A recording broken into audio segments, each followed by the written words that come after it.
Hello guys. Hello. Mayong udto sa tanan, mayong udto.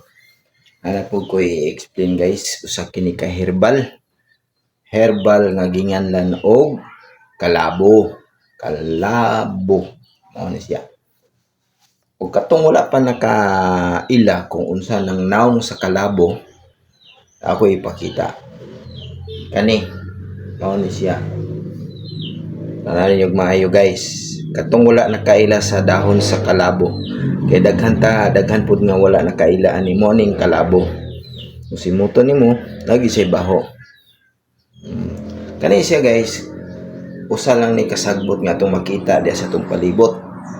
Kani siya tambal ni siya sa ubo.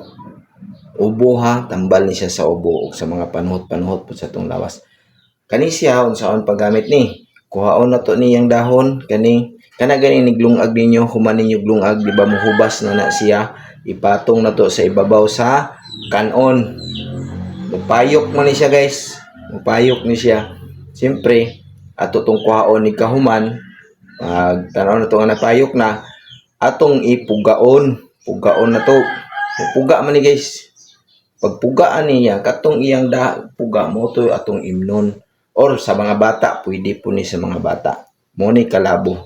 Tambal po ni siya sa mga bata. Tambal sa ubo. Wala guys ha. Mo to siya katong wala pa kaila. Mo ni siya timanin ninyo mayo. Na kung katong sa paggamit, mo to akong gingon sa inyo ha. Yan naon ninyo pagtirada sa kalabo. Maglungag, ipatong dito sa kanon, sa ibabaw sa kanon. Ang mga dahon, pagkahuman, pugaon ninyo ang iyahang duga mo to atong imnon. Okay guys, katong wala pa ka-try o wala ka sulay, sige, panulay mo para makabalo mo kung tinuod ba gyud. Okay guys, bye-bye.